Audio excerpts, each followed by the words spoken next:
May, happy May, happy May. Welcome to Kickass Witch, putting the K in magic. I'm Joanna DeVoe, and you are watching Mega Vlog number 17. Mega Vlog number 17, I think. I think that's the number. I've gotten off track with my counting lately. I noticed on the Witch review, I had somehow listed the same number twice, and then I had to go back and fix them all to catch up to what the number actually was. And then ever since I started posting, I post 3 podcasts a month on Patreon, so I count those in the order of where I'm at with Hippie Witch. That gets a little messed up too sometimes. I just said the last episode was 228 and it was 227. So don't hold me to it if this is not Mega Vlog number 17. I think it's Mega Vlog number 17. Mega Vlog number 17! And before I get too far ahead of myself, in case you missed Tuesday's podcast, let me officially announce here that the theme for May with all things Kickass Witch is Feng Shui! Feng Shui! Don't you just love to say Feng Shui? Feng Shui in May! Let's all say Feng Shui. I am super duper duper duper deep down, comfy, cozy, obsessive, compulsively married to really the decluttering portion of Feng Shui right now. I have been doing it hardcore for a couple of months. I know you hear me talking about working on my house off and on. I have decided that I need to get to ground zero with my house, to where everything from that point forward is just maintenance. So I am going through 43 years of crap.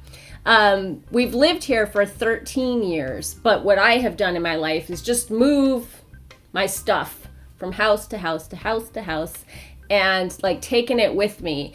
And because I'm a very creative person, because I have slight hoarder tendencies when it comes to paper and things my son made, anything I made, magazines, which is crazy. I think I had some idea that Anna Wintour was going to walk into my house one day and be like, "You're a genius," because I have these files of magazine tears and whole magazines that dated all the way back to 1991. I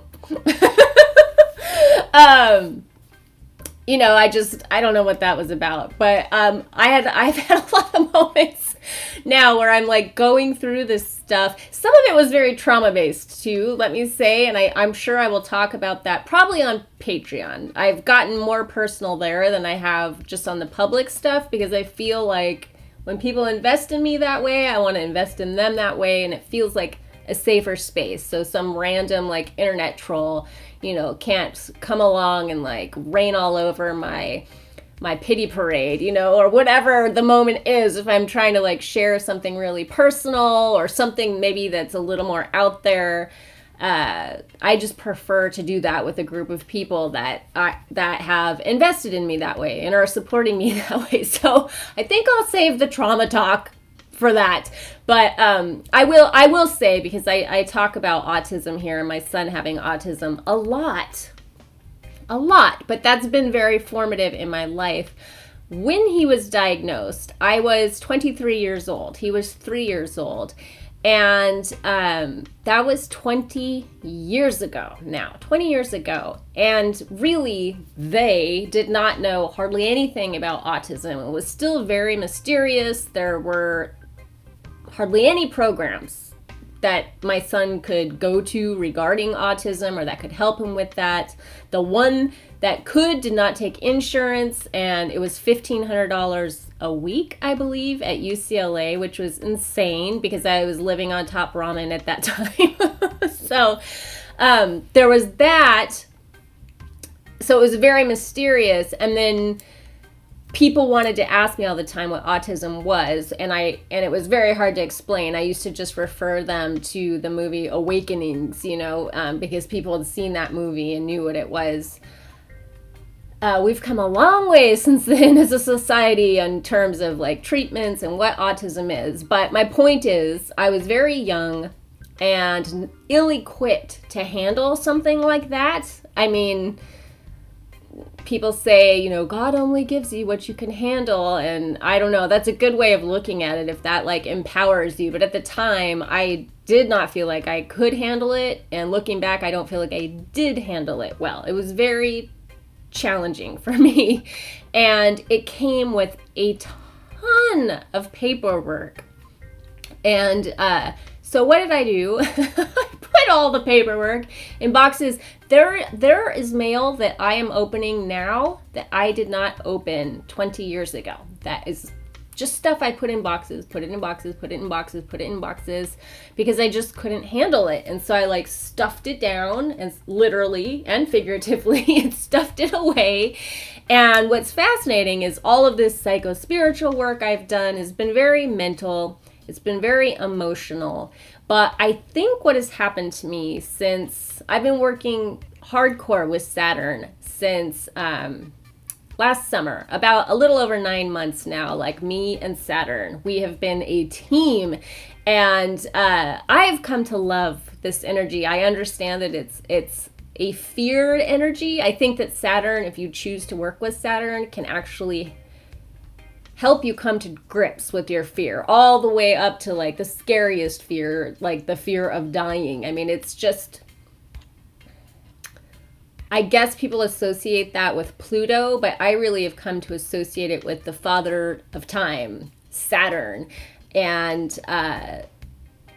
the importance of working with time and structure in your life, and the 3D physical manifest reality, which is something I've been trying to work with for years and have been conceptually, but Saturn really like brought me to it in a real 3D conceptual way that has completely revolutionized my life. So I think now I'm dealing with the physical 3D hands-on stuff that I've already really processed emotionally.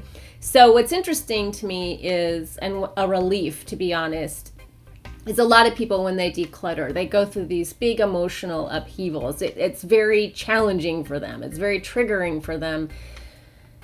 And for me, it has not been that. It's been a revelation. It's been like, whoa, I was so fucked up. Oh my God. Like I've had those moments, but I've really processed the emotions.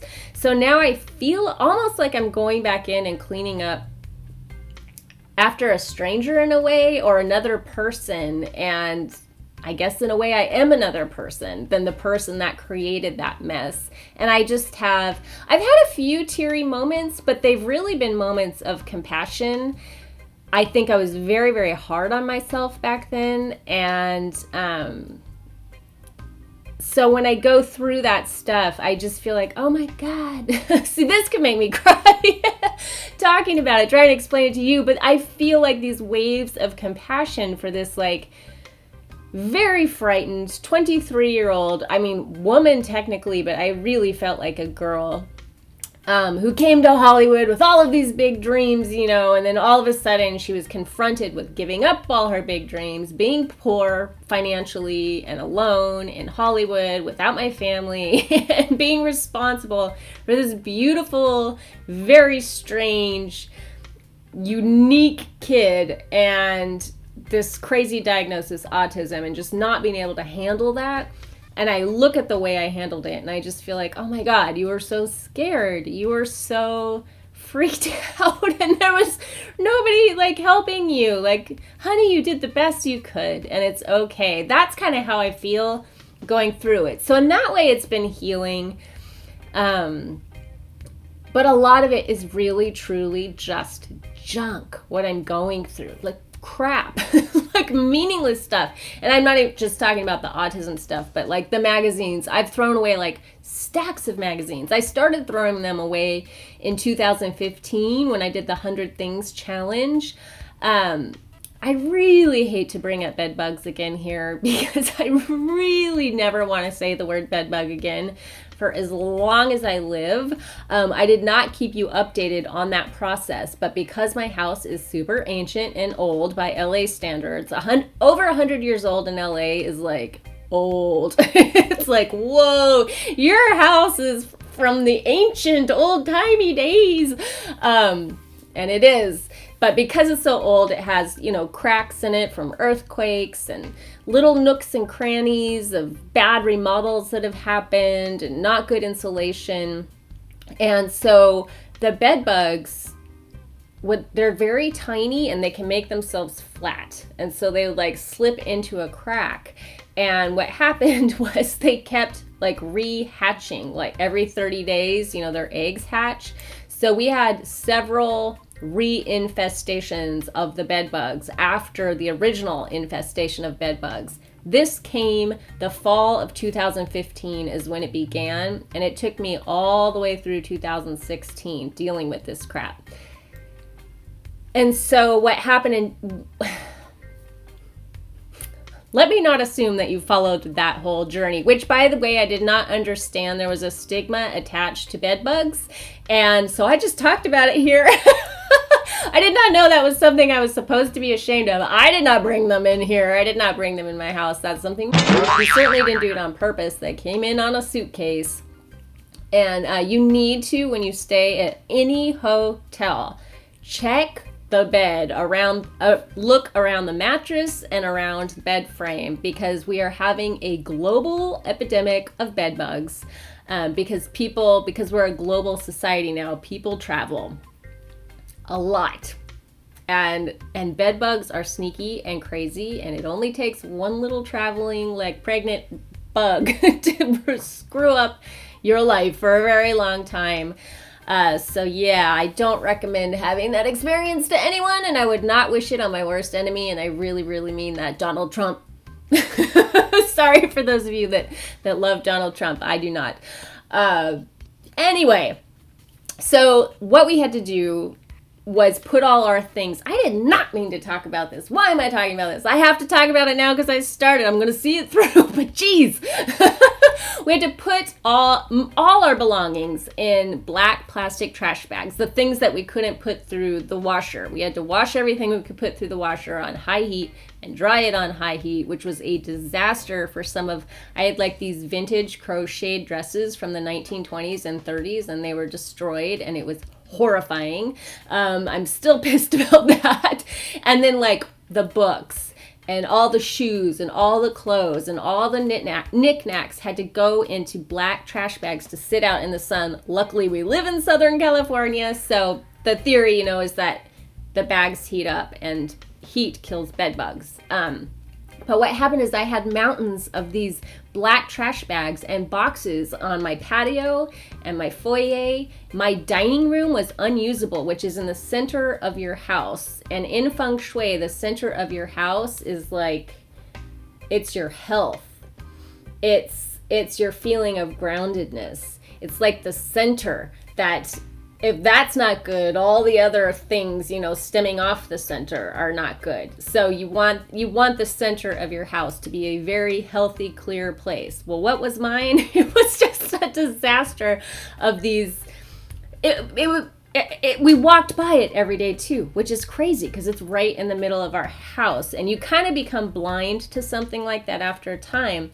But I got afraid to unpack all my stuff because the bed bugs kept coming back, and I was like, I cannot go through this again. I cannot go through this again. So my wardrobe was very tiny, and I didn't have very many things out. So what has happened in, God, this is not what I intended for this mega vlog. I'm going to wrap this up. The bedbug bags and boxes are unpacked. That was a big portion of what I've been doing these last couple weeks. And you really learn, Marie Kondo's The Life-Changing Magic of Tidying Up. That's what the 100-day challenge in the summer of 2015, before the bed bugs happened, is when I started this process, and it all came to a halt when the bed bugs happened, and it kind of regressed in a way too. But she, one of the core things of that book is, does it spark joy? To ask that question of each item.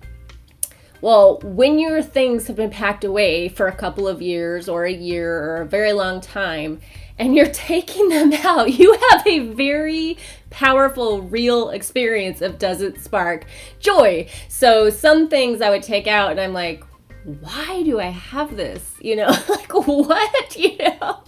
And other things I just didn't care. So I've thrown away tons and tons and tons of stuff. I've donated tons and tons of stuff. And then you really, like, you'll take something out, this leopard sweater that I love, that I have not seen since the fall of 2015. I screamed when I took it out. I was like, oh my God! It was like seeing my long lost friend. I was so excited. And that was the moment that made me realize, like, oh yeah, this doesn't spark joy thing is a real thing. And so it's been interesting. It's been interesting. Maybe the universe like really wanted me to declutter my life, and bed bugs were like some crazy catalyst for that. I don't know. But that I just have to be honest, because if you want to ask me like, well, why is it taking you so long? It's taking me so long because my house is old. All my stuff was in boxes and bags. And I had like these hoarder-like tendencies, and I could see this process going on for a very long time, which is why I signed up for Dana Claudette's The Catalyst Camp, which I'm now in the midst of, and it's great to have that, like, to hold myself accountable. It's an 8-week-long course, an online course, and my goal is to get to like 0, to get to done at the end of those 8 weeks, so then it's just, like I said, just maintenance from there. I'm going to talk about Feng Shui all month, so I don't know why I just deluged you with all of that. Is deluge the right word? Because I have things I want to show you. So I'm just going to skip to that. How do I want to start this? My witchiversary, happy witchiversary, happy witchiversary, happy witchiversary, happy witchiversary. Yay! I'm excited. I was super witchy and well versed in magic, the chakra system, breath work, tarot, all those things long before I dedicated myself to the life of a witch and calling myself a witch and like taking on that label. And I say that because that was only 6 years ago, which it seems like an eternity. So much has happened in that time. But when I think like 6 years, that's not very long. But this is my 6-year witchiversary coming up on the Scorpio full moon. And I busted out. Did you guys see Molly Roberts? She did a video of her Book of Shadows in the most Molly way possible. I mean, her Book of Shadows is so Molly, and the way she shot the video is so Molly, and it was really beautiful. My style is definitely more stark cartoon is how I would describe it. But when she's doing that, it's like, oh, I want to get out my Book of Shadows, because this is my 2011 Book of Shadows, which I have shared off and on whenever the moment hit. But I actually did record some footage that I'll include if I have enough space. If this video is too long, forget it, because I don't know how much of the, the little vloggy stuff I put at the end of these. I did record some of my Book of Shadows inspired by Molly, just like little tracking shots of my favorite pages and stuff. But my point is that I did that on the Scorpio full moon for Wesak. And that's coming up. That's coming up this month. And I'm really excited about it. My moon, my natal moon is in Scorpio. And now that 6 years have gone by, and I've been very, very, very focused on being a witch. It's been my practice. It's been my public life. It's been my business. To be a witch, I have really changed. And now when I look back at, how interesting is it that I chose that? I really chose that date because it was Wesak, and I liked the way Jackie Dubois described Wesak as the East and West coming together, because a lot of my history is Eastern philosophies, Buddhism and Taoism and Feng Shui, things like that. I've always been very interested in. And so that made a lot of sense to me, like these two cultures coming together as a representative of what my spirituality is. it wasn't till later years that I started thinking about, oh my gosh, and it was a full moon in Scorpio, although that is in my Book of Shadows. I was aware it was a full moon in Scorpio, but I wasn't thinking about the whole resonance of that with my birth chart and how I'm a Scorpio moon, which is why I have this like dark side where like I love it. I love the shadow work. I love to like ask people really like penetrating, intense questions. And I can be very obsessive. I can be very, very Scorpio-like, even though my personality is very Libra-like, which is my sun sign. And I think it's perfect that I chose that day to initiate myself into the life of a witch, because Scorpio is very much about transformation, and it's about rebirth, like the death process and then the rebirth that happens, and birthing yourself into a new way of life. I thought, I've just been thinking about that and thinking like, oh, like every year I go around this, it becomes richer for me. And the changes that have happened in my life, I thought at that point in my life I had come a long way on my journey. And now that 6 years have gone by, I was like, girl, you didn't know nothing back then.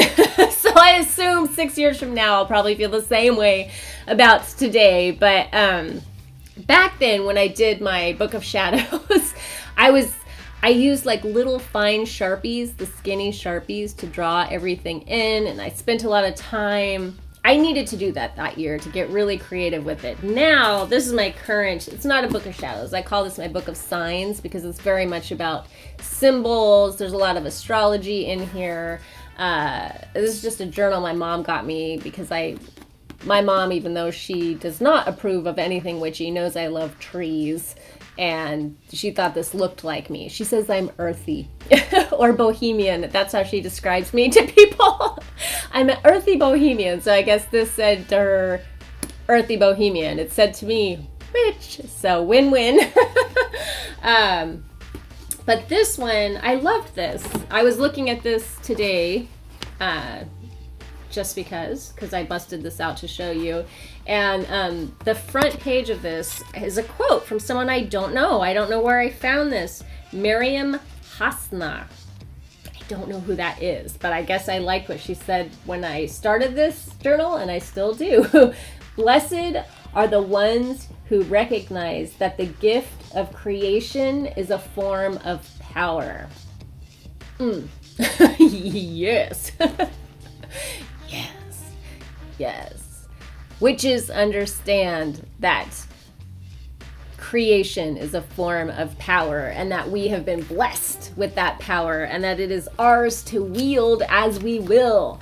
So, very happy. I'm very pleased with myself that I started the Book of Science that way. And then before I go, oh God, I have other things I want to show you. Oh, wait, the time. I know the time is going by fast. I forgot to show you this last month when I showed you my Caradwin statue. I did a really cool, like, welcoming ceremony. Welcome, patron of my kitchen. I really see her as the patron of my kitchen, the patroness, if you will, the matron, however you want to look at it, the guardian. So she's watching over my kitchen, but I did this whole full moon welcoming ceremony with her out in the yard. It was so cute because she has tools. I gave her special tools because I do a lot of kitchen witchery. I have this really cool wooden spoon that it's connected to my ancestry and my heritage, and so I dedicated that to her, and my little mini cauldron, and I did this whole ceremony outside, and my son was out there, and I'm very spontaneous. I don't like write out a ritual and then perform it. Typically, I have done that before, but that's not usually what I do. I just sort of make it up as I go along and go with how I feel. So I was like situated to where I was facing the moon, and I was meditating with all this stuff and like consecrating it, and out there on a blanket. And at one point, I took this wooden spoon, which is my wand, and I just drew a giant witch's star pinnacle over the moon, and you know, I started drawing it through the air over the things that I was consecrating, and Tanner was watching me and he was so cute, and then he's like doing this to me, like he's he starts drawing symbols in the air and he's so serious and so cute. I love that kid. All that to say this Dryad incense. Dryad. Do you say the ah? Is it dryad or dryad? Dryad incense. This company, she makes, I was introduced to this company because I was on Etsy looking for Caradwen inspired things, and I came across this Caradwen inspired incense, but there was no description of the ingredients in it. So I wrote to the lady asking her, because I'm very picky and sensitive to smells, and I asked her what was in it, and she wouldn't tell me. She gave a few hints, but basically was like, no, it's my secret formula, which intrigued me. So of course then I had to order it. So I ordered that. She has excellent reviews, which was encouraging. This was one that people gave a lot of good reviews to. Bohemian lace. I'm not showing you my Caradwen incense because it's in my kitchen right now, but they all look the same. This is her logo here.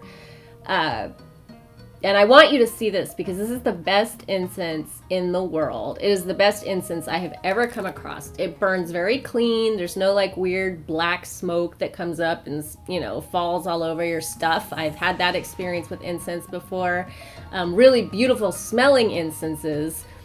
I think it's because they use a lot of oil and it like makes that black smoke, but then like this weird black ash has like gotten on my stuff and kind of screwed my stuff up. This does not do that. It burns very, very clean and it smells so good, so wonderful. The Caradwen smell is magical. It's the only way I can describe it. I don't know what mix of ingredients she's using, but it is really something else. I was very impressed. So I promptly ordered more. So I got like a big old package. I ordered more Bohemian lace, which is this, which is yummy, yummy, yummy. All her stuff is amazing. So I'm telling you the name of this company, so you will go look it up and get yourself the best incense in the world, and we can support a really, like, you just feel, I don't know if she calls herself a witch, but she feels like a witch to me, like a really dedicated, passionate witch, like infusing her products with love. So I wanted to recommend that to you. And then I just wanted to share this with you because this is one of my favorite stones. This is a mookite. I think I've shared this before, talked about it before, but I was thinking a lot about like coming from the heart and something about Caradwen, like she has a lot of heart to me, you know, and a lot of passion, but a lot of passion that comes from the heart. And I was thinking about like a stone for her, and I was like, oh, I already have the stone for her. I know the stone, and I have not worked with this in a very long time. So I went and dug through my crystal collection with the intention of busting this out, and I did. But look at this, like when it's in, I just want you to see the size of it, when it's in the palm of my hand, it reminds me of a heart. And what I did spontaneously when I was doing that ritual I was talking about, this part is flat and it presses up against my heart perfectly. So I keep this by her, and then I don't know, there's something, I can go to that statue, light a candle, light some incense, get all like witchy with it.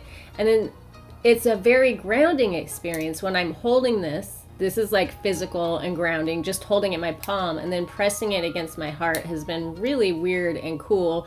Just funny. The light changes, sorry, when I get closer or further away.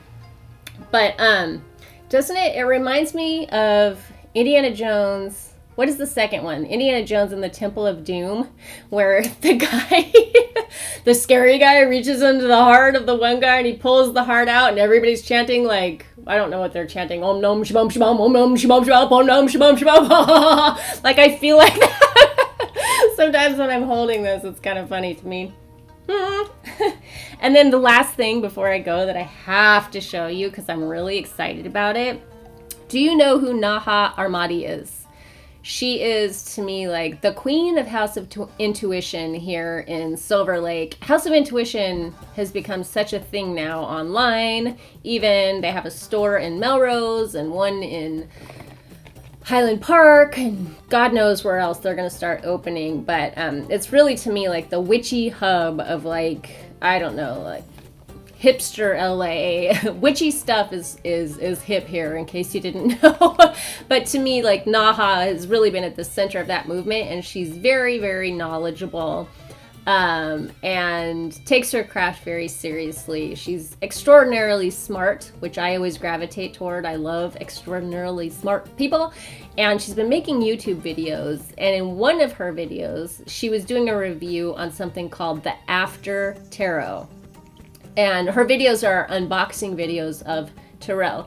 And in talking about the After Tarot, which is actually, it's like each card is like a couple of seconds after the card that you know. It's like, oh, what if we did a deck and we just like took a picture like 3 seconds after, and they made a whole deck of that. It's the same company that made this. Tarot of the New Vision. And she just mentioned this in passing, but what she said about it was very intriguing to me, and I was like, I must have that. And I thought it would get here in time for the last mega vlog, but it did not. This took well over a month to get to me. Come to find out, it came from somewhere in Russia. It took a long, long time to get here, but it was worth the wait, because what this is it's a 180 degree view of the tarot, the classic Rider-Waite-Smith imagery. They took it and they were like, what if we took the picture, the snapshot of the scene and from a 180 degree turned angle. So you're, in a lot of situations, you're seeing what the character in the card is seeing. And I just want to show you some of my favorites. This is the Magician. Okay. So the Magician is facing a crowd, which is like a mind blower. It's like, oh my God, that's a whole new way of seeing this. Sorry, I didn't paint my fingernails for you today because I don't know if you saw at some point I had this like minty green, like mortician green is how I kept thinking of it. Pale mint color. It dyed my fingernails green, and it took weeks for it to fade and go away, and I was like, forget about it. I'm not painting my fingernails for a very long time. I have post fingernail polish trauma right now. This is the back of the High Priestess. And isn't that cool to see, like, oh my gosh, look, there's her, her nuns, her followers. Gosh, they're all so neat. I don't know. This one puzzles me. Maybe you'll have some thoughts about this. This one is the Chariot card. And look at what's happening behind the Chariot card. Are they slaves? They seem to be chained to the back of the Chariot. What is going on there? I don't know. In a lot of the cases, it very much makes sense. Like, here's the Empress. And you see, like, children behind her, and you know, just the fertility of the earth all around her. And it's like, yeah, that's so Empress. And then others, like that Chariot card, you're like, wow, they took some liberties there. I really like the Hermit. It's not that big of a departure from what we're used to, but I love that he looks like he's, whoops, my hand is shaking. I love that he looks like he's standing on top of the world there. I haven't taken these out of order yet, so I'm trying to put them back in a way. Oh, the Hanged Man. This is not good for him. There's like a crowd cheering. It's almost like a public execution in a way, or some kind of screwed up torture situation. Do you guys want to see more? I know you can't answer me, so I don't know. Speaking of which, I need to master I need to just figure out, much less master, how to get the comments going when I'm doing a live event, because I like that. I did my videos last month that way, and it was a huge time saver for me. I miss having the little music, the groovy music under me talking, and my little opening with my Kickass Witch music from Obedient Waves and all of that. But man, that's a good time saver, and I'd like to be able to do that more often. So I gotta figure out the comments so we can actually have like a two-way conversation, and it's not like you talking and me ignoring you, which I'm not doing. I just can't see you there. I don't know. This one's interesting. This Two of Swords. There's a horse running toward her as she sits there. They're just interesting. Let's just end that way. I don't love the backs. I don't care about them. Knight of Cups, I guess, there. I don't know why they chose that for the back. But I love that I have that deck. And it's not one I will read with probably, but what I have done is when I've pulled a card, I've gone through the deck and pulled out the corresponding card just to get a different perspective on it. And it's really fun for that. I have not, because of the decluttering and all of that, I did get a sense where I had hit like maximum capacity with the collections and all the stuff. So I really have pulled back on the tarot collecting. Not that I have a massive collection. I have a pretty thoughtful collection that I haven't gone crazy adding to it over time. There's some decks I've bought that I just could care less about. Where I don't know what I'm going to do with those. It's hard for me to get rid of tarot decks, even if I don't love them. I don't know what that's about. But this one I could not resist. I just couldn't resist it. So I think I'm going to end this now because I don't know. I feel like I've talked at you for a really long time. I hope all is well in your world and that you're having an amazing spring so far, or fall if you're in the southern hemisphere. And until we meet again, here's my random vlog footage. Much love to you. Peace.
And we're waiting for Eric's food, and we're talking about witchy stuff, of course. Okay, so this is my crazy kitchen. This is what remains. This is the junk I'm going to keep. I had to throw away. Oh, I'll tell that story. I don't want you to look at this. I'll look at you while I tell you the story if I remember of what happened to my books. I had to throw away a whole bunch of health and cookbooks because they were drenched in mud water. Woo! I'm so glad I remembered to do this. So let me tell you the story of what happened. The side of my house is very, very, very, very dirty because the hose that's in the front of the house and the hose that's in the back of the house, they don't really reach back around there to the side of the house where my kitchen windows are. So it rarely gets cleaned, if ever. So I had decluttered that whole wall, put shelf paper in the shelves, put shelf paper in the drawers. It was a huge undertaking. It took many, many, many, many days to complete this task. And then I wanted, before I hung the white window film that completely transformed that room, I wanted to clean the windows from the outside. I wanted to clean the side of the house. So I got Tanner to hold the hose up like over this bamboo fence we had. He had to like hold it up in the air so I could just reach the hose around enough to like hose down the house. And it was really addicting and really fun. Like I stood out there for a long time because if you start at the top of a dirty house, you watch all the dirt. It like turns to mud basically, and it was very satisfying in a creepy way to watch all that mud like wash away, and it just felt really amazing. So I stood out there for a long time doing it, felt awesome about it, went back in the house thinking, oh, it's all so clean and perfect, I can hang the white film now. And I walked in to find out I had completely flooded the kitchen with not just water but mud. So I did all of that work and I cleaned everything up and it was mud. And then take into consideration what I've said about my house having like a lot of nooks and crannies and cracks and things like that. When I opened the cupboards up, the bottom row of that cupboard was cookbooks and health books, you know, like how to use B12 is like a whole book, just stuff like that. And the mud water went through the shelving all the way down to the books, and it was like soaking up through the bottom half of the books. So I was forced to throw a lot of those books away, which was very annoying because I use those books and I like those books, and that's like my reference material. So that was annoying, and I cleaned all that up and I thought it was done, and then I was like, oh yeah, those two little drawers, let's peek in there. Those flooded too. And I had all of my linens folded in there, some brand new I had never used, I hadn't taken the tags off yet, were soaked with mud water. So yeah, that happened. I was gonna tell you that with my little flip camera pointed at the mess, but I was not loving looking at the mess, much less showing other people the mess. So I'm glad I remembered to pop in and tell you that. That is what I did to my kitchen. I got it clean. I cleaned it eventually, but holy crap, what a mess. See these curtains? Is this just, look at the brown oven, which my dad tells me I can spray paint white. He bought me white appliance paint. I'm intimidated to do it. Look at that. Look at that. Look at how gross these are. They're so depressing. They've been like this just for a couple weeks because I broke the string that keeps them up. So I'm trying to show you a before. I started working before I got the idea to show you the before, so you can see this is the after, and this icky picked on for screen is the before. And look, oh, there's shelf paper. There's shelf paper. You don't know how gross this was, but look, it's all organized and pretty. Oh my God. Oh, it's so friggin' exciting. I already feel different and it still looks like crap. But you just wait till I get these windows done. Oh, there's light and air. This is the first time in over 13 years, I'm not even kidding. These windows have been open. They're dirty. There's some of the dirt. It sticks a little right there, so I'm like sanding the bottom right there. I figured out where the stick is, so I can open my window. Woo, magical. Oh my God, this is way easier than I thought it would be. I just dilly-dallied for hours because I was afraid to do this wrong, and it's not hard at all, and weirdly satisfying. Woo! Ooh, it's not perfect, but it is light years better. I'm very happy that I took the time to do this. It's a completely different vibe, a true energetic shift. And it's funny how once you do this, you really crave simplicity. I tried to pile a bunch of stuff on top there like it was an altar, which it is. Even though it's a microwave, I separated it with some bamboo to keep something natural between Caradwin and the microwave. But when you start decluttering, just simplicity and discernment become important, and you start, once you declutter one area, you start looking at the other areas of your life and being like, do I really want that? Do I really need that? I don't know. I don't know anymore. I got a lot of stuff. And I've gotten rid of a lot of stuff in the last couple years, and it would seem I have a lot more stuff to get rid of. But regardless, I'm very happy that I did this.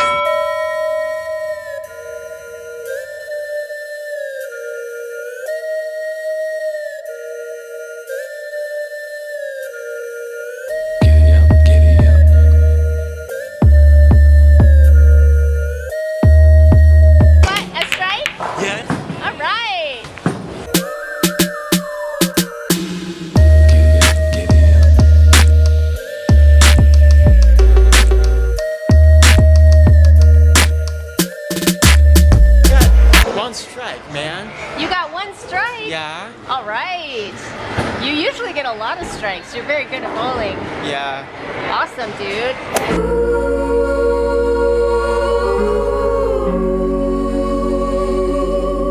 This is awesome. Roadside attraction. Leucadia, I think, is the town we're in. There's all these Buddhas. There's the back of a Buddha head. This succulent nursery goes on and on and on, like down this hill and over there. And we just stopped to get succulents for our yard, because why not? Here's our hotel room, right on the water. That is so cool, Tanner. Do you like this room?